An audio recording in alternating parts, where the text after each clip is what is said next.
왕이신 나의 하나님이여, 내가 주를 높이고 영원히 주의 이름을 송축하리이다.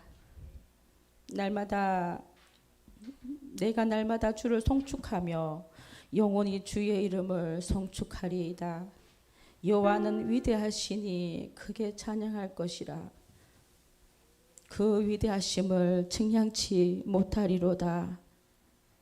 대대로 주께 행하시는 일을 크게 찬양하며 주의 능한 일을 선포하리로다. 아멘. 살아계신 하나님 감사합니다. 죽을 수밖에 없는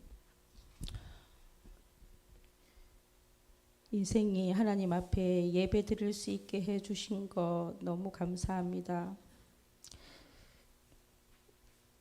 이 시간 예배를 통하여 하나님이 전쟁으로 아파하는 곳과 하나님의 사랑이 필요한 백성들과 우리의 마음이 향해야 하는 하나님의 뜻을 위해서 기도하는 성장을 이루어가며 또한 말씀으로 성도의 삶을 살아나가는 은혜의 결과물로 낼 수 있는 귀한 시간이 되게 하여 주시옵소서. 예수 그리스도를 통하여 하나님의 사랑이 크고 한없는 넓은 사랑을 알게 하시며 우리로 하여금 눈물로 회개의 기도를 할 수밖에 없는 그 크신 은혜와 사랑을 우리에게 넘치도록 이 시간을 허락하여 주시옵소서. 우리는 연약하기에 옛 습관과 우리의 마음의 우상들과 반복하여 일어나는 입술의 더러운 행위들을 성령님 이 시간 말씀을 통하여 우리의 삶이 변모되는 은혜를 맛보는 귀한 시간이 되게 하여 주시기를 원합니다. 하나님, 어느 세대든지 악하지 않은 세대가 없었습니다. 단지 믿음 있는 하나님의 백성들이 바로 서 있으면 악함을 따라가지 않고 주변을 변화시킬 수 있으니 오직 말씀으로 은혜와 진리로 바르게 하나님을 향하게 하여 끝까지 잘 싸워 승리하는 우리의 예배자들이 되게 하여 주시기를 원합니다. 믿음의 후세들을 위해 좋은 믿음을 유산으로 줄 수 있게끔 저희들이 바로 서게 하시어서 하나님이 잘했다 칭찬받는 귀한 우리들이 되게 하시고 우리 통용교회가 되게 하여 주시기를 원합니다. 어린 생명들까지부터 시작하여 우리 귀하신 어른들까지 하나님 오직 하나님의 말씀으로 무릎을 꿇게 하시고 그 말씀으로 기도하게 하시고 말씀으로 행할 수 있는 저희들이 되게 성령 하나님 이 시간에 복에 복을 더하여 주시기를 원합니다. 귀 있는 자는 들을 것이라 하여 주셨사오니 하나님이 말씀하시는 것을 들을 수 있는 귀한 은혜도 저희들에게 부어주셔서 하나님 앞으로 나아갈 수 없는 죄인이지만 오직 예수 그리스도를 통해 그 사랑으로 나아갈 수 있게 하시고 약속하신 것처럼 다시 부활하셔서 다시 오시겠다 하여 주신 그 사랑을 기억하며 우리를 홀로 보내지 아니하시고 성령님을 보내주신 그 약속의 말씀대로 우리가 약속을 믿고 믿음으로 굳건히 서 나갈 수 있는 저희들 되게 하여 주시기를 원합니다. 말씀을 전하시는 우리 전도사님 위에 함께 하여 주셔서 말씀을 선포하실 때에 오직 성령 하나님께서 이곳에 임재하여 주셔서 우리가 다 같이 한 마음으로 아멘하고 내가 그렇게 하겠습니다. 내가 그렇게 되겠습니다라고 고백할 수 있는 저희들이 되어갈 수 있게 이 시간에 하나님의 은혜와 사랑으로 충만케 하여 주시기를 원하옵고 살아계신 예수님 이름으로 기도드립니다. 아멘.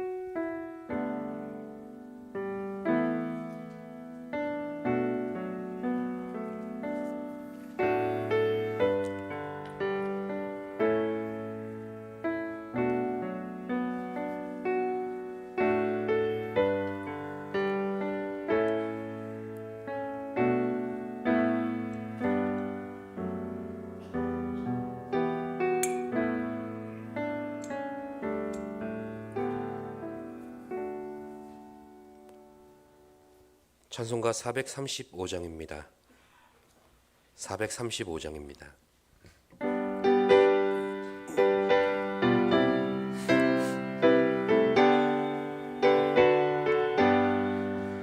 나의 영원하신 기업 생명보다 귀하다. 나의 갈 길 다가도록 나와 동행하소서. 주께로 가까이 주께로 가오니 나의 갈 길 다가도록 나와 동행하소서. 세상 불귀한 일함과 모든 명예 버리고 험한 길을 가는 동안 나와 동행하소서. 주께로 가까이 주께로 가오니 나의 갈 길 다가도록 나와 동행하소서. 어두운 골짝 지나가며 험한 바다 건너서 전국물에 이르도록 나와 동행하소서. 주께로 가까이 주께로 가오니 나의 갈 길 다가도록 나와 동행하소서.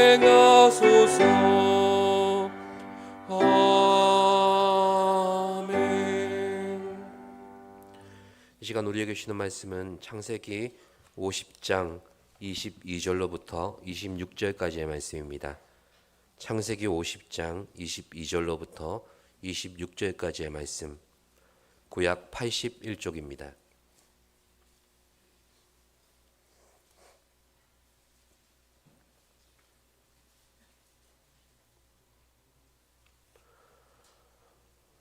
교독으로 봉독하시겠습니다. 제가 먼저 봉독합니다.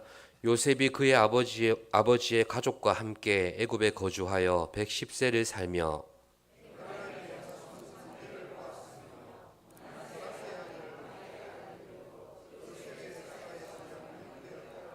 요셉이 그의 형제들에게 이르되 나는 죽을 것이나 하나님이 당신들을 돌보시고 당신들을 이 땅에서 인도하여 내사 아브라함과 이삭과 야곱에게 맹세하신 땅에 이르게 하시리라 하고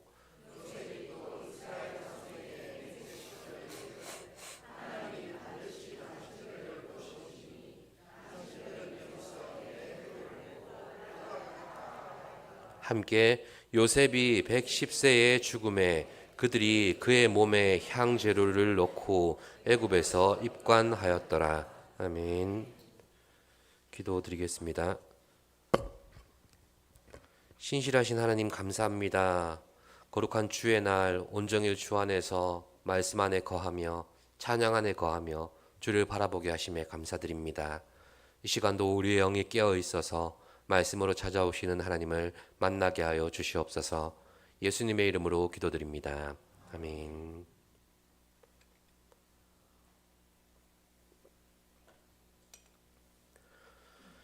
꽤 오래전 얘기입니다만 제가 부산에서 첫 사역을 시작했을 때였습니다. 당시 사역자로서의 소양이나 어떤 것이라고 할 만한 것이 전무했던 그때 여러 가지로 도움을 주시면서 저와 동역하셨던 사모님이 계셨습니다.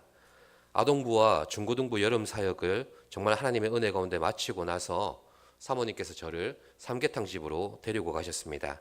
사실 사모님이 다 짜놓으신 사역에 저는 그저 숟가락 하나만 올렸을 뿐인데 자기 닭다리를 하나 뜯어서 제 그릇에 올려주시며 격려해 주시는 모습을 통해서 내심 울컥했습니다. 그리고 이런 말씀을 들려주셨습니다. 사모님이 어린 시절에 정말 찢어지게 가난했던 그때 1년에 단 한 번 당시 형편과는 전혀 어울리지 않게 상다리가 내려앉을 정도로 산해진미를 준비하는 날이 있었다고 합니다. 제가 알기로 그 사모님은 3대째 신앙을 지켜오는 가정이라서 그 정체가 아마 제사상은 아니었을 거고 뭐 어르신들의 생신이나 귀한 손님이 아니었을까 이렇게 넘겨짓는 순간에 이어지는 사모님의 말씀은 생경한 것이었습니다. 바로 담임 목사님께서 대신방 오시는 날이었다고 합니다. 그리고 먼저 한술 맛있게 뜨시면서 더 이상의 대화는 이어지지 못했습니다. 그런데 제 마음에는 뭔가 묵직한 게 남아 있는 겁니다. 목회자의 신방을 그렇게 귀하게 여길 줄 알고 또 목회자의 방문을 복으로 여기는 그런 가치관을 물려받았으니 그렇게 훈련된 분이라서 경험도 신앙도 그렇게 부족했던 저를 곁에서 잘 섬겨주시는 분이 될 수 있었구나. 이렇게 가늠해보게 된 좋은 경험이었습니다. 그리고 이 사건을 통해서 그렇게 진지하게 생각해보지 못했던 신방이라는 것의 의미를 다시 생각해보게 된 계기가 되었습니다. 사실 1년에 단 한 번 상다리가 부러지도록 준비한 그 사모함과 기다림은 목회자와 함께 가정을 방문하시는 하나님을 향한 기대였고 또 감사의 표현이었다는 것을 저 스스로 받아들이게 만든 귀한 경험이었습니다. 그렇습니다. 성경에서도 하나님을 신방하시고 방문하시고 돌보시는 분으로 종종 묘사합니다.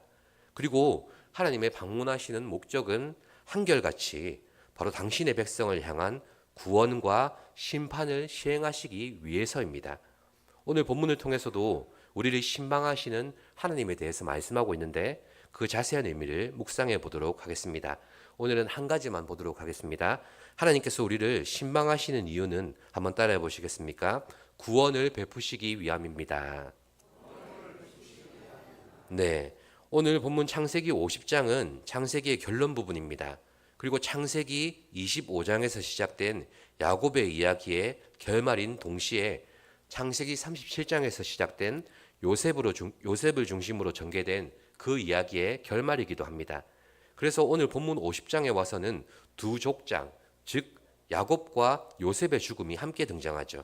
그런데 1절에서 13절에 나타난 야곱의 장사는 창세기 23장의 사라의 장사 다음으로 창세기에서 가장 자세하게 언급된 장례식 이야기입니다. 이유는 야곱이 비록 애굽에서 죽었지만 약속의 땅 가나안에 대한 소망을 끝까지 견지한 언약신앙을 강조하기 위해서입니다. 그러므로 이런 의미에서 창세기 50장은 그 뒤로 이어지는 출애굽기라는 새로운 시작의 전주곡이 됩니다.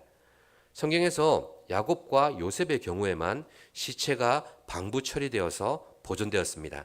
우리가 가끔 말하는 미이라로 만든 것입니다. 이것은 애굽식 장례 절차를 따른 이유도 있었지만 사실 가나안으로 옮기기 위한 필연적인 과정이었습니다. 본문 7절에서 10절에 보니 애굽 왕 바로의 허락을 받아 요셉과 많은 무리가 가나안에 가서 야곱을 장사합니다. 매장지는 바로 그의 조상 아브라함과 이삭이 묻혀있던 막벨라 굴이었습니다. 이렇게 요셉이 야곱을 장사하러 애굽을 떠나서 가나안에 간 것은 조금 전에 말씀드린 것처럼 출애굽의 전주곡이었고 중요한 의미를 가집니다. 장차 이스라엘 백성이 애굽을 떠나서 약속의 땅에 들어갈 것을 미리 보여준 사건이었기 때문입니다. 그리고 본문 5절에 나로 올라가서 아버지를 장사하게 하소서 내가 다시 오리이다. 이 구절에서 올라가다라는 동사도 사실은 출애굽을 상징하고 있습니다. 오늘 본문에 의하면 결국 요셉도 110세의 일기로 나그네 인생을 마감하게 됩니다. 그리고 아버지 야곱처럼 그 또한 가나안에 대한 언약 신앙을 가지고 이스라엘 자손들에게 맹세하고 있는데 그게 바로 오늘 본문 25절의 말씀입니다. 연결될 말씀이니까 24절, 25절을 합독하시겠습니다. 24절, 25절입니다. 요셉이 그의 형제들에게 이르되 나는 죽을 것이나 하나님이 당신들을 돌보시고 당신들을 이 땅에서 인도하여 내사 아브라함과 이삭과 야곱에게 맹세하신 땅에 이르게 하시리라 하고 요셉이 또 이스라엘 자손에게 맹세시켜 이르기를 하나님이 반드시 당신들을 돌보시리니 당신들은 여기서 내 해골을 메고 올라가겠다 하라 하였더라. 아멘. 그렇습니다. 이처럼 요셉도 애굽에서의 삶을 최종적인 정착지로 생각하지 않았고 가나안을 향한 소망을 품고 그의 일평생을 살았다는 사실이 그의 마지막 순간에 드러나고 있는 것입니다. 여기서 반복해서 사용된 돌보시다 이 동사가 가진 의미를 살펴보아야 합니다. 이 동사는 히브리어로 파카드라는 단어를 사용하는데 인간의 생애에 하나님이 찾아오셔서 개입하시는 모든 행위를 말하고 있습니다. 한글 성경과 영어 성경의 번역에 따르면 권고하다, 찾아오다, 돌보다 이런 뜻으로 사용된 이 단어는 결국 어떤 사람을 돌보기 위해서 하나님께서 찾아가신다. 이 의미가 뚜렷하게 나타납니다. 그렇습니다. 초반부에 말씀드린 바로 그 신방입니다. 방금 쭉 나열한 파카드라는 단어의 뜻들은 우리에게 익숙한 신방의 개념과 일치한 것입니다. 이 파카드라는 단어가 참 은혜가 되는 단어인 것 같습니다. 하나님께서 너희를 돌보시고 찾아오시고 인도하신다. 이 말도 은혜롭지만 하나님께서 신방하신다. 하나님의 신방. 이 말은 보통 교역자와 구역장 또 권찰이 동행해서 방문하는 그것과는 느낌이 사뭇 다릅니다. 왜냐하면 교역자와 구역장이 양떼를 돌보는 목자의 마음으로 그렇게 돌아보고 신방한다고 해도 주의 복을 빌거나 또 가정의 평안을 빌거나 육신의 강건함과 생업을 위해서 기도해 드리는 것 말고는 할 수 있는 게 별로 없기 때문입니다. 그런데 하나님의 신방은 돌보시고 찾아오시고 인도하시는 것으로 끝나는 게 아니라 거기서 임마누엘 하시고 또 여호와 삼마로 거기 함께 계시는 신방이기 때문에 저희들은 믿음으로 기도드리고 자리를 훌훌 털고 일어나서 하나님께 그 자리를 양보해 드리면 되는 것입니다. 또한 하나님의 돌보심, 즉 하나님의 방문은 성경에서 중요한 구원의 사건들 속에 정기적으로 등장합니다. 몇몇 사건만 살펴봐도 이렇습니다. 창세기 21장 1절에는 하나님께서 불인 상태에 있던 사라를 돌보사 이삭이 출생하게 되었다고 말씀합니다. 출애굽기 4장 31절에서는 출애굽뿐만 아니라 그 이전에 노예로 살았던 때에도 하나님께서 이스라엘 자손을 돌아보시고 그 고난을 감찰하셨다고 말씀합니다.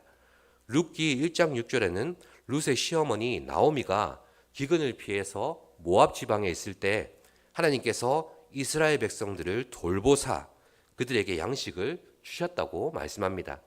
또 사무엘상 2장 21절에는 여호와께서 사무엘의 어머니 한나를 돌보사 사무엘 외에 세 아들과 두 딸까지 낳게 하셨다고 말씀합니다.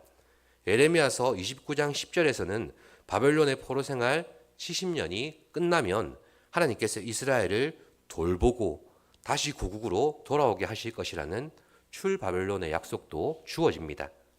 그런데 이 많은 사건 가운데 구약에서 가장 중요한 하나님의 돌보심을 꼽으라고 한다면 바로 출애굽과 출바벨론 사건입니다. 하나님의 구원하심을 이스라엘로 하여금 경험케 하신 사건이기 때문입니다. 그 가운데 오늘 본문이 바로 야곱과 요셉의 소망과 그 유언대로 출애굽의 서막이 시작되는 사건이죠. 그러니 출애굽은 하나님의 방문, 즉 파카드의 결과인 것입니다. 이스라엘을 구원하시고 그 언약을 성취하시기 위한 분명한 목적을 가진 신방인 것입니다. 신약에도 하나님의 파카드가 나타납니다. 성령으로 잉태한 마리아를 만난 세례 요한의 아버지 사가랴가 누가복음 1장 68절에서 이렇게 고백합니다. 주 이스라엘의 하나님이 그 백성을 돌보사 속량하셨다. 이렇게 찬송하죠. 그러므로 사가랴의 창가처럼 하나님의 방문의 절정은 독생자 예수 그리스도를 우리 가운데 보내심으로 우리를 속량하신 사건입니다. 그리고 또 다른 하나님의 결정적인 방문은 오순절에 성령을 보내셔서 우리와 함께 하시는 그 사건입니다. 이처럼 구약에서 신약으로 이어지고 있는 하나님의 방문은 그 목적이 한결같이 출애굽과 출바벨론을 통한 이스라엘의 구원입니다. 또 독생자 예수 그리스도의 죽으심을 통해서 우리를 구원하시기 위함입니다. 그리고 예수님은 약속하신 대로 마지막 날에 도적같이 이 세상을 방문하셔서 영원한 심판을 행하게 되실 것입니다. 그러니 이렇게 성경 전체를 통해서 나타나는 하나님의 방문은 우리의 구원을 위해서 쉬지 않으시는 하나님의 신실하심을 묵상하게 만듭니다. 또한 죄악을 심판하시는 공의의 하나님을 우리가 의지하게 만드는, 정말 시작부터 끝까지 돌보시고 살피시는 은혜의 신방이 아닐 수가 없는 것입니다. 그렇다면 이미 믿음으로 구원받은 우리의 현실 속에 왜 하나님의 방문이 필요하겠습니까? 바로 예수 그리스도를 통해서 이 땅에 임하신 하나님의 나라, 즉 새로운 가나안을 우리의 삶 가운데 이루기 위해서 필요한 것입니다. 하나님은 제일 먼저 아브라함에게 약속의 땅을 주시겠다고 약속하셨습니다. 이 약속을 이삭에게도 주셨고 야곱과 요셉도 이 약속을 붙들고 살아갔습니다. 그러나 그들은 정작 살아서 차지하지 못했고 죽어서는 몇 평 안 되는 무덤만 차지했을 뿐입니다. 결국 출애굽 전의 족장들은 가나안 땅에 대한 약속만 받았고 소유하지는 못했던 것이죠. 그런데 그들의 일평생을 이끌었던 삶의 원동력은 약속의 땅을 반드시 차지할 것이라는 변치 않는 소망이었습니다. 비록 야곱은 애굽에서 죽었지만 그의 무덤만큼은 가나안 땅에 자리 잡았지 않습니까? 이것은 야곱 한 개인의 신앙이나 개인에게 주어진 언약의 성취로 끝나질 않았습니다. 이스라엘 자손에게 있어서도 구원의 보증과도 같은 상징적인 의미였던 것입니다. 결국 요셉도 애굽에서 죽었지만 그 유고를 장차 출애굽하게 될 후손들이 가지고 나가라고 유언함으로써 후손들에게도 출애굽의 소망을 버리지 않고 계속 유지하라고 언약신앙을 물려준 것입니다. 본문 15절 이하를 보시면 야곱의 장례식이 끝난 후에 요셉의 형들은 요셉이 자신들에게 행했던 그 과거를 기억하고 보복을 할까 봐 두려워합니다. 그래서 형들은 아버지 야곱이 죽기 전에 비록 형들이 악을 행하였다고 해도 그들의 허물과 죄를 용서해 달라고 쉽게 얘기하자면 설레발을 칩니다. 이 말을 들은 요셉은 형제들을 간곡한 말로 위로합니다. 그리고 본문 24절에 와서 요셉이 죽기 전에 형들에게 하나님이 너희를 돌보실 것이다, 이렇게 말하게 된 것입니다. 이것은 비록 자신은 죽어서 더 이상 형들을 돌볼 수가 없지만 하나님께서 자신이 총리로 있을 때보다 더 확실하게 책임져 주시고 돌보아 주실 것이라는 믿음의 고백입니다. 요셉의 고백처럼 사람의 돌봄과 방문은 한계가 있습니다.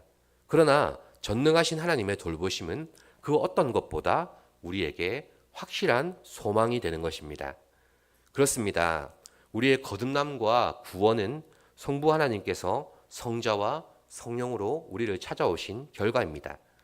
이제 천국의 소망을 가진 자로서 또한 우리에게 이미 임한 하나님의 나라를 살아가는 우리는 하나님의 방문을 더욱더 기대해야 합니다. 물론 죽어서 가게 될 저 천국을 바라보는 종말론적인 신앙도 너무나 소중합니다. 그러나 우리를 돌보시며 우리를 신방하시는 하나님께서는 지금 바로 오늘 나의 삶을 돌보시고 우리의 가정을 방문하시고 또 우리의 생업의 현장을 신방하셔서 하나님이 계신 그곳이 바로 천국이라는 것으로 우리에게 고백해 하실 것입니다. 그러므로 사랑하는 성도 여러분, 출애굽 때에도 돌보셨고 출바벨론 때에도 인도하신 하나님께서 죄로 인해 죽었던 우리에게 찾아오셔서 임마누엘 하나님이 되셨습니다. 상다리가 부러질 만한 산의 진미는 없을지라도 주님을 모셔야 될 내 영혼과 내 가정과 내 삶의 모든 현장들 속에 신방 오시는 하나님을 사모하시기를 원합니다. 또 기쁨으로 영접하는 우리 모두가 되기를 원합니다. 하나님의 나라는 볼 수 있게 임하는 것이 아니요 또 여기 있다 저기 있다고도 못하리니 하나님의 나라는 너희 안에 있느니라. 아멘. 살아계신 주님 감사합니다. 이 시간도 말씀으로 저희 가운데 파카드 하신 하나님 감사드립니다. 그 하나님의 신방이 우리의 삶의 어떤 순간과 우리의 삶의 어떤 곳이라도 찾아오시고 복되게 하시고 언약을 이루시는 신방임을 기억해 하여 주시옵소서. 그 하나님의 신방을 늘 소원하며 사모하며 기뻐하는 우리의 삶이 되게 하여 주시옵소서. 감사드리며 예수님의 이름으로 기도드립니다. 아멘.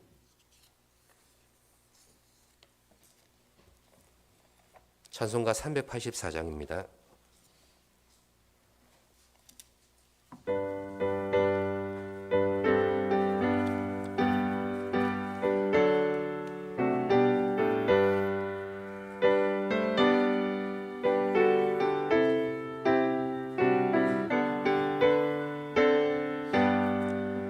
나의 갈 길 나가도록 예수 인도하시니 내 주 안에 있는 그늘 어찌 의심하리요. 믿음으로 사는 자는 아는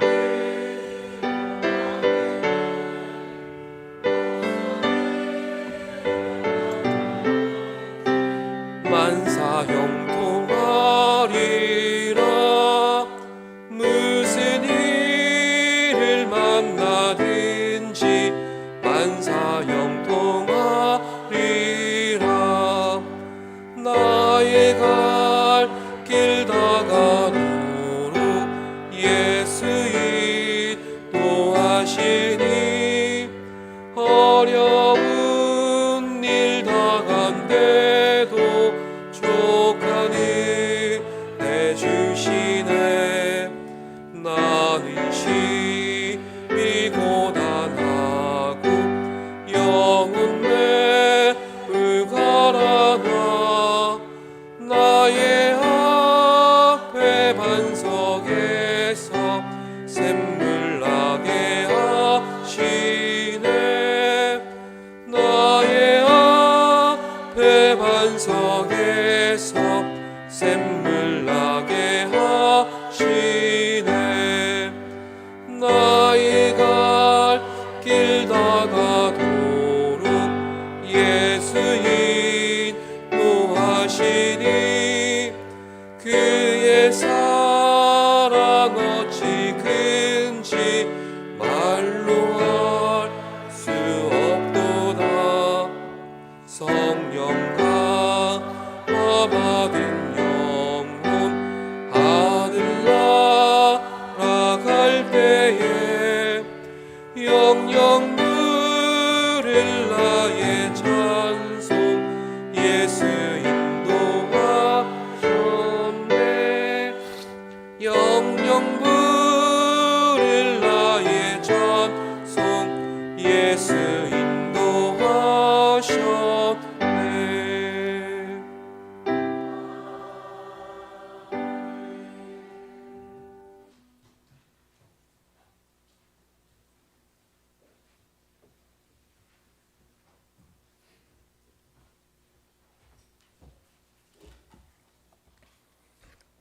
교회 소식 전하겠습니다. 사순절 네 번째 주일 지나고 있습니다. 또 한 주간의 삶 속에서 신앙으로 살아가기 위하여 또 스스로에게 또 하나님께 집중하는 여러분 되시기 바랍니다. 예배 후에 리더 모임이 있습니다. 본당에 리더들 남아주시기 바랍니다. 기관 원래회는 다음 주일 2부 예배 후에 지정 장소에서 있습니다. 저와 함께 드리는 구역 예배는 이번 주는 명정 2구역입니다. 이웃과 가족 초청서를 작성해서 제출해 주시기 바랍니다.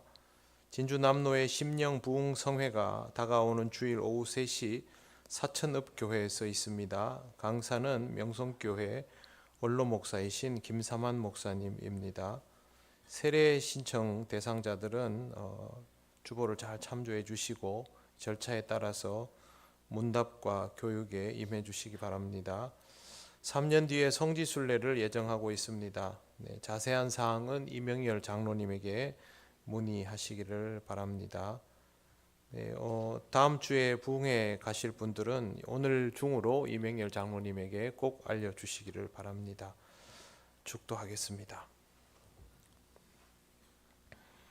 우리 주 예수 그리스도의 크신 은혜와 하나님 아버지의 놀라우신 사랑과 성령님의 교통하시고 인도하여 주심이 하나님의 돌보심을 경험하고 하나님의 임재 가운데 살아가기를 원하는 우리 통역교회 모든 성도들 위해 영원토록 함께 하시기를 간절히 축원하옵나이다.